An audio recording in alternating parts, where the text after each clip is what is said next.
Greetings and welcome to a new Pbem of the Battle of Aspern Essling. Historically, the first defeat Napoleon suffered in over a decade. So I will be commanding the Austrians for this one. It is 2:30 p.m. on the 21st of May. It is a 90-turn scenario, and my objective is to assault and take, Aspern and Essling, and basically try and force Napoleon to withdraw back across the river. So, this will be our first turn's movements. Forgive me if you can hear my mechanical keyboard, so for the first part, we have Hiller's column here. So if we quickly, he commands everything highlighted, and then you have Bellegarde here with his column. My overall objective or plan so far is to have Hiller and his fairly weakened force to assault into the woods south of Aspern. Bellegarde himself will assault Aspern, and then as reinforcements arrive, so for example, myself playing as Archduke Charles will arrive at 3:30 with pretty much most of another column. From there, I will launch them probably either at Aspern to try and help take and hold it, or towards the dike, because the French position here, it is incredibly strong, incredibly well defensible, but it's a very dangerous position. So over here you have Essling, which has also the granary, which has high walls all around it and gates, so that is going to be a nightmare to assault. Historically, I think it took 4 Austrian assaults to take. And then you got the village itself, which likewise will be a pain in the butt. Over here you've got the garden for the village, as it's called, which will help hold them there. The dike itself provides a natural defensive position. Sorry about that. Over here you have the church, which is part from Aspern, which likewise is incredibly strong because it's got high walls facing 2 sides and then walls on all the other sides. So that will be the linchpin of the French defence in Aspern, with the granary being the linchpin in Essling. So let us get started. So for now it's going to be, this is the overall map, fairly tight battlefield. So I am going to put it in to see how far we can move. I will march forward. These are just Freikorps, so they're not going to be the most helpful. Here we have a Grenzer regiment, so I will probably detach them all into skirmishers.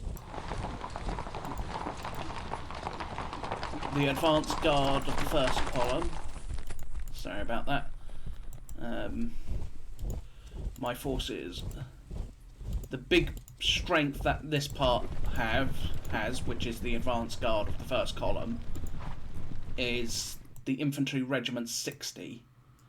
Now they are going to be very important because the advance guard's job under Nordmann is to take the woods south of Aspern.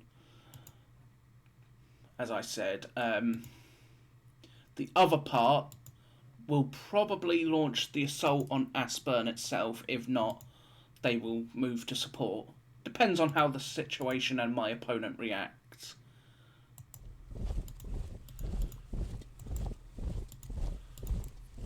These brigade are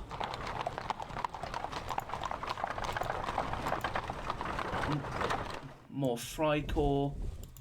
I intend to generally lead with either the Landwehr/Freikorps because, well, they're my worst troops.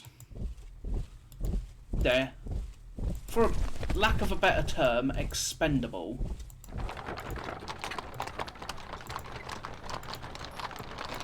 As I move up all my 6-pounder artillery, plus a 12-pounder battery. You are part of the 2nd Division, so following on from this lot's troops, which is that, will come Regiment 31, which is, well, at least the 2nd Battalion, some more Freikorps, another regiment of infantry, specifically Hungarians by the... This looks like a Hungarian regiment, the Regiment 51, the Duca Regiment 39, more Freikorps, more artillery,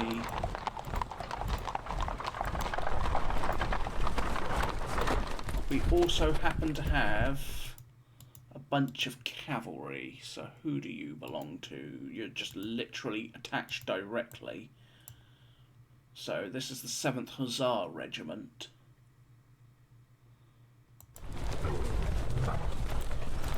So as soon as we get a bit closer,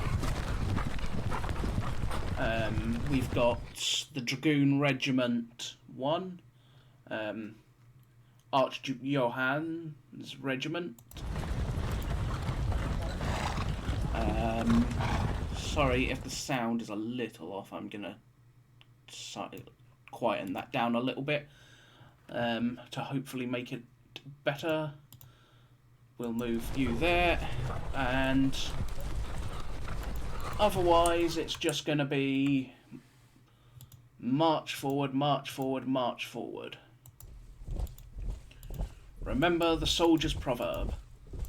Marching. Why does it always have to be marching? So, Infantry Regiment 36.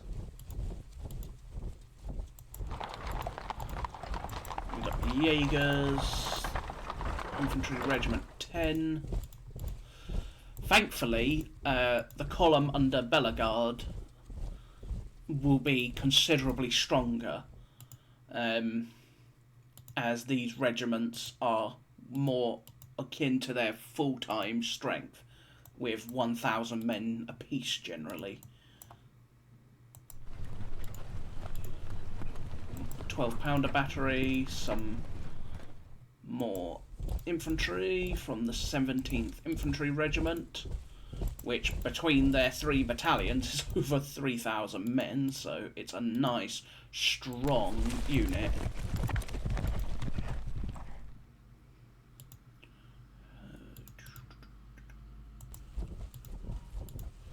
We're going to be a little clumped until we get closer, but once we arrive, I will then start to spread out and look to take advantage of the entire length of the line.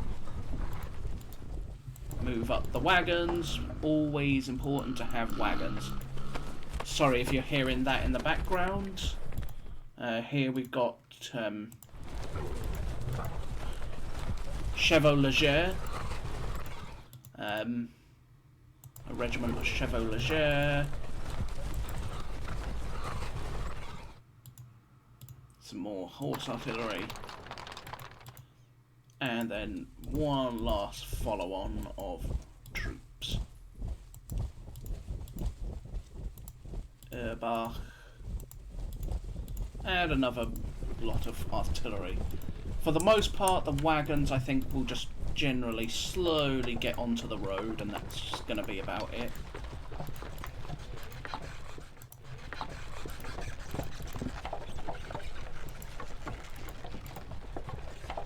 So, again, speaking of the historical situation, the Austrians historically floated junk and crap down the river, which kept destroying the French-made bridge.